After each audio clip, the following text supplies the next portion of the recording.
Hello, my name is Barbara, and I'm here to tell you why you should stop using the term food desert. Let's start by stating its definition.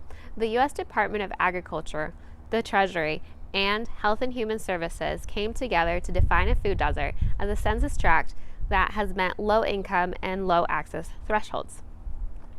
The low income threshold is when a census tract has a poverty rate of 20% or greater, or a median family income of 80% or below the statewide or metropolitan area median family income. As for the low access threshold, it is met when inside the census tract 500 persons and or at least 33% of the population live a mile away from a large grocery store or supermarket if it is in a suburban or urban area. If it is in a rural area, it has to be at least 10 miles away. As it can be seen by the definition of the term food desert, it only looks at two factors: a community's income and the distance to only large grocery stores or supermarkets. It misses a lot of the physical components that make up the landscape of the census tract, like if it was a rural place, how the houses and the businesses are spread apart, but how much land is there? Can people access it? And the ability to cultivate it. Or if someone lives in the suburbs, how many houses are there? How many families are there? And what do their lot sizes look like? Is it made up of an entire home and there's no garden, there's no backyard, there's no front yard? Or is there space enough for somebody to start a garden? Or a city that has lots of cement sidewalks, lots of roads, busy transportation coming up and down, businesses all over the place, but maybe not ones that sell produce, as well as multi-story buildings and lots of apartments. And last but not least, little to no access to land.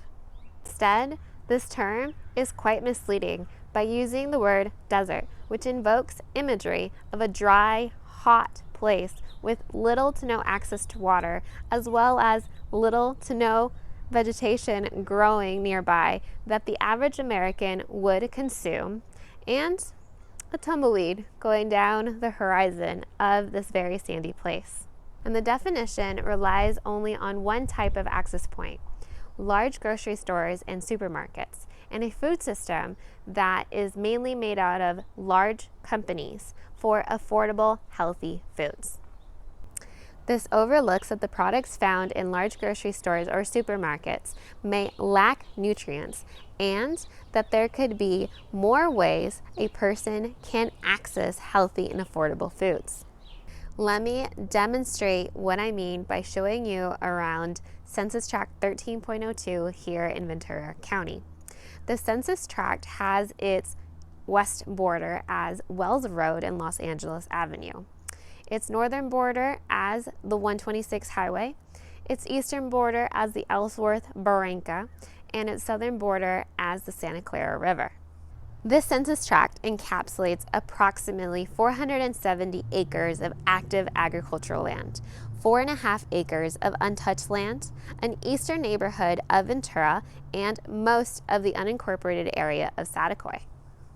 The census tract has a long history of qualifying as a food desert, so it's a real-life example to show what the definition food desert missed. Here in the census tract, we have approximately 470 acres of active agricultural land.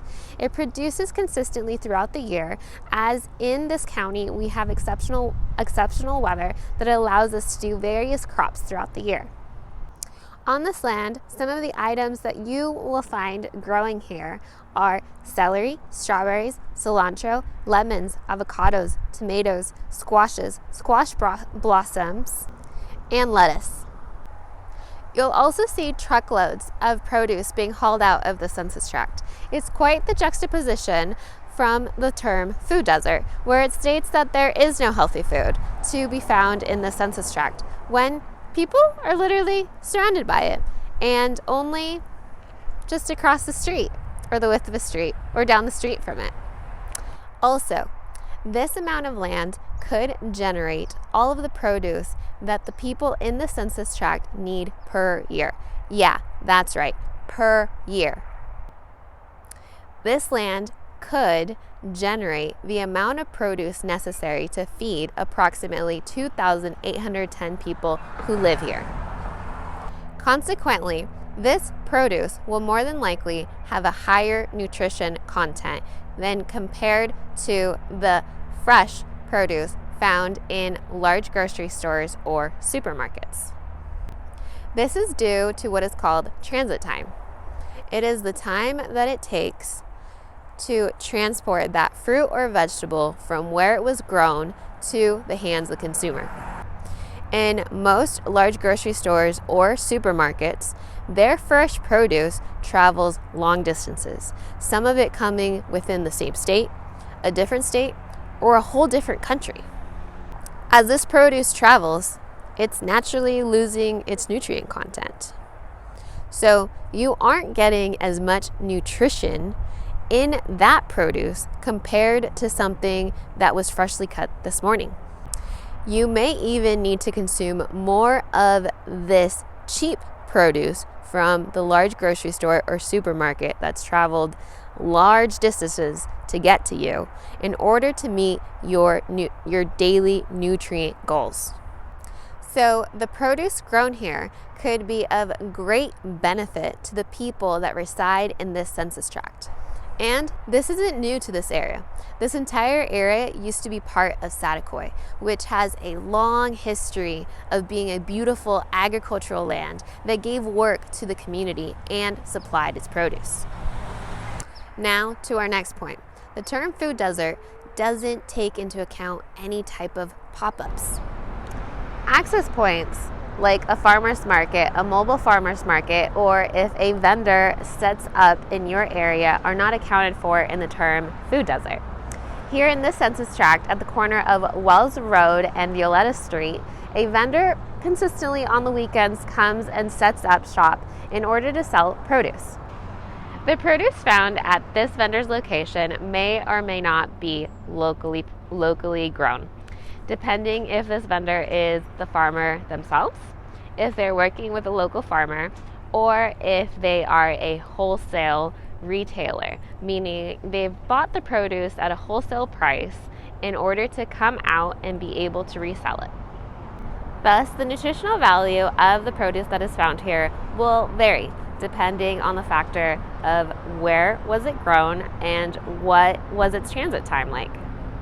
Furthermore, do I think that this is the solution for somebody to have access to fresh and affordable, healthy foods?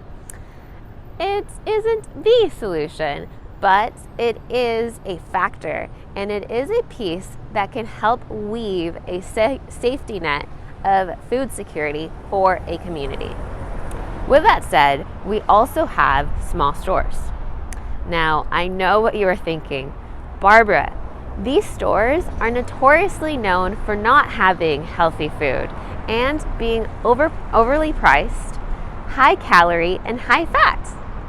They aren't known for having fresh produce at affordable prices. And I'd answer that's true. In 2023, I led students from Cal State Channel Islands alongside Professor Chen to do a corner store survey here in the census tract, documenting what products were available and how affordable or unaffordable they were. In a different video, we will discuss the findings from that research. For now, here are some of my personal experiences and observations.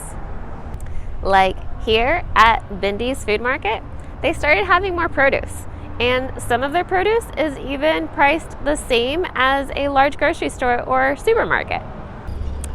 Then we have Three Amigos over on Azahar Street, which came under new ownership, and slowly the owner has been working on having produce at its market. Over and above that, we've got the famous Yeddo's Market here on Violetta Street. It is owned by the Yeddo's family, still operated by the Yeddo's family, and is very well known in the community because of Yeddo's heart. Mr. Yeto and his wife have helped the community throughout various years as it has dealt with food insecurity. From helping people by giving them a job at their own store to allowing people to have a tab and be able to have food now and pay it later. This type of information is pivotal because it shows that there's a lot more to the story than affordable prices and what products are being offered. It brings up the questions like, what's the owner like? What is their business philosophy? Do they care about the community? And what are their limitations in their business, or what are possibilities that they're able to do in their business or even open to? These type of details also bring me to show you a store that's been closed for a while. The store behind me here on Violetta Street used to be run by a woman named Maria. She had fresh produce, grains, and sold flowers from this location. But in 2015, understandably, after many years of owning and working at the shop, she decided to retire. She went forward in closing her business license and, because she owned the building at the time, decided to put it up for rent for the next entrepreneur. Unknowingly, when Maria closed down her business license, which was grandfathered in and allowed her to sell produce from this location that was affordable to the community, it closed down an access point for the community to be able to buy fresh and local affordable produce. This was found by the next two entrepreneurs who came into this location wanting to sell food. First, in trying to make it into a sandwich and a juice shop, being told that this location isn't allowed to sell any type of food or make any type of food inside of it due to the zoning laws. And the next entrepreneur also stumbling into the same thing when they wanted to make it into a coffee shop and a place to buy baked goods. The term food desert leaves this type of information out of the story. Sometimes new zoning, new laws, or new requirements end up closing down a place that was an access point to healthy and affordable foods. And this jeopardizes still more places like Yeto's Market. While it's good for a city or a county to have planification and updates its laws and requirements for any type of business, there also needs to be a review of how it impacts the community, such as this one, which in this case removed an access point of healthy and affordable food because Maria didn't have just any type of food. She actually cultivated some of the produce that she sold here in the store, meaning it was highly nutritious as it was probably cut fresh this morning. With that said, let's look at a person's ability to cultivate here in Satiquay. If you were to walk down the streets of this census tract or even drive down the streets of this census tract, you would find many people cultivating. Some of them with just some trees, like an avocado tree, persimmon, nísperos, lemons, or even grapefruit. And other people having things in pots, maybe because of their space or if they are renting in order to still create something. Or even making do with the little land that they do have in order to help create food safety for themselves. I once met a resident who told me, my husband started this garden. He said it's the most important thing for us to do.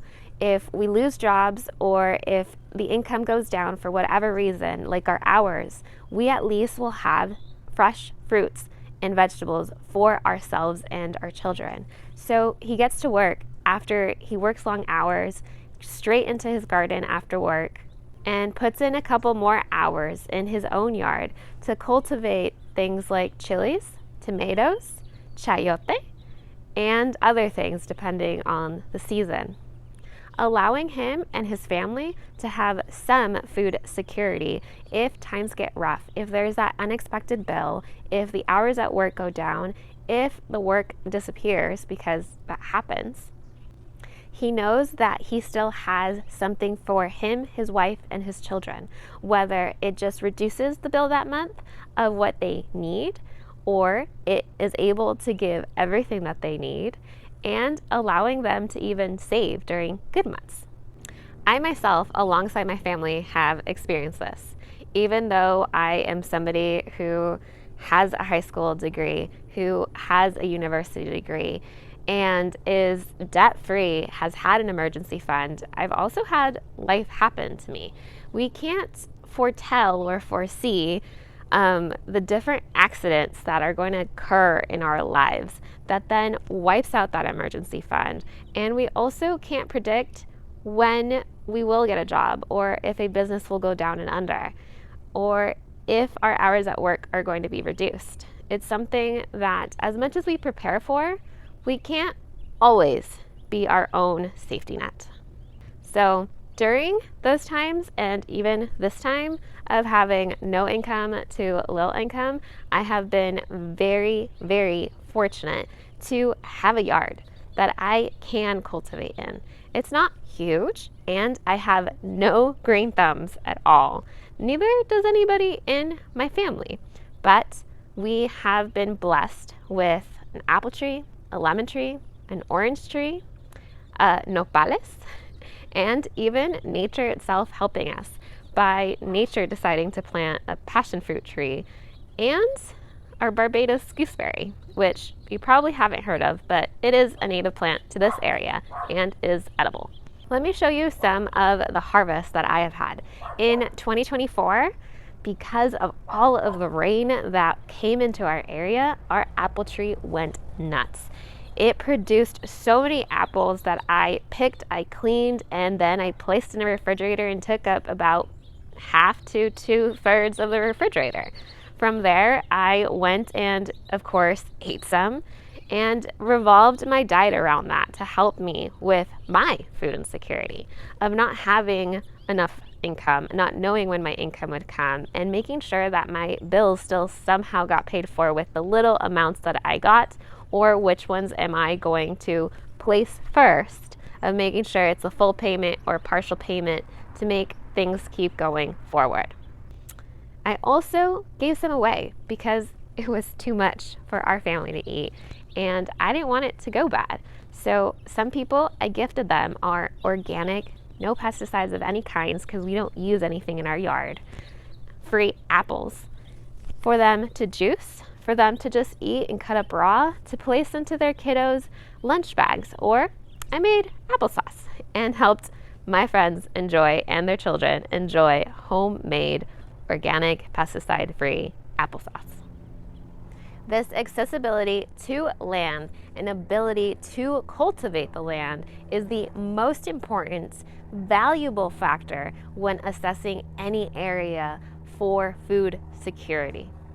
Whether that place has a history of being a food desert or not, because this allows someone with low income to no income to have fruits and vegetables.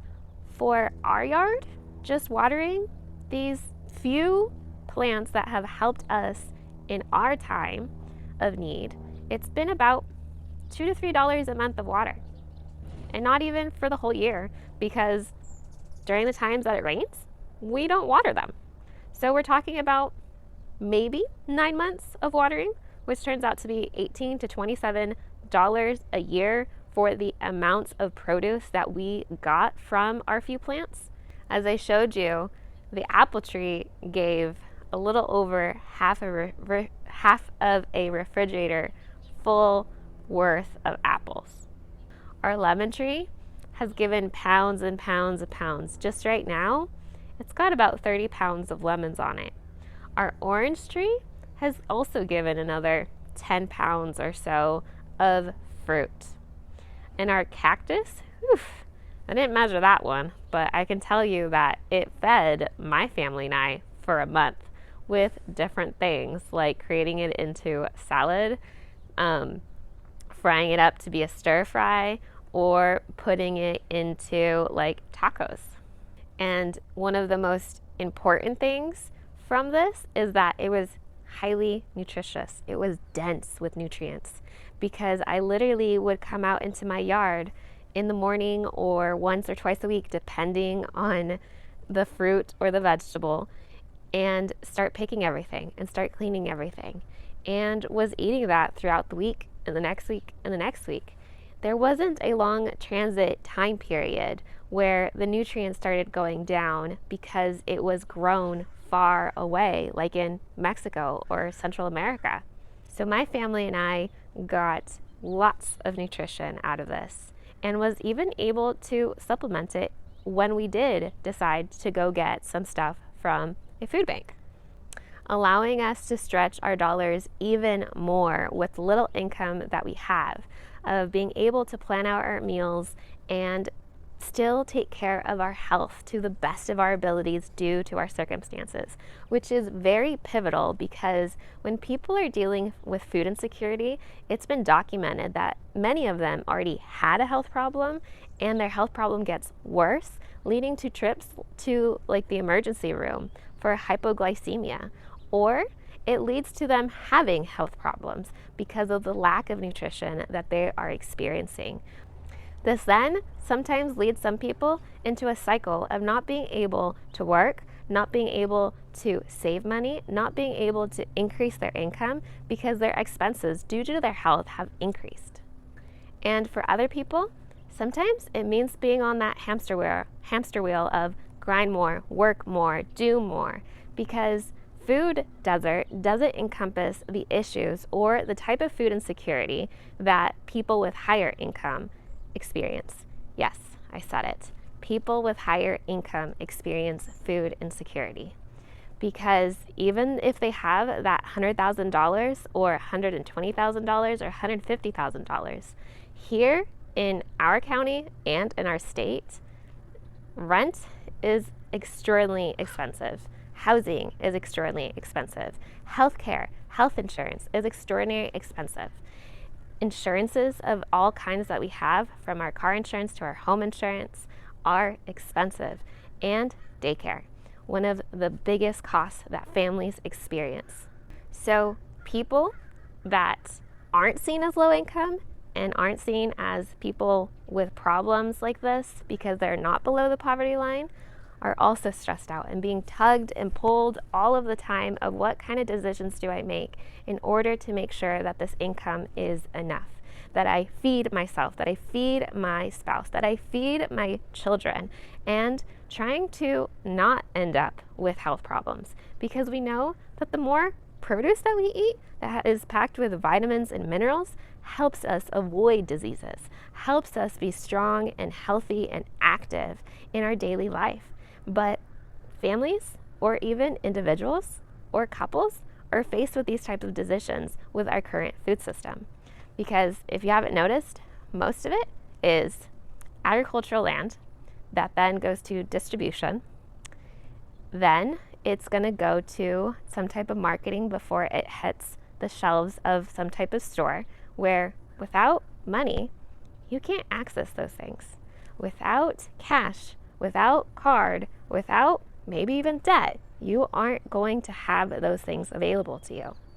Comparatively, when you have access to land and it's yours, you're able to produce things, even with small amounts of money, to help you through it and maybe even help you more than with just a little bit of groceries per week or per month.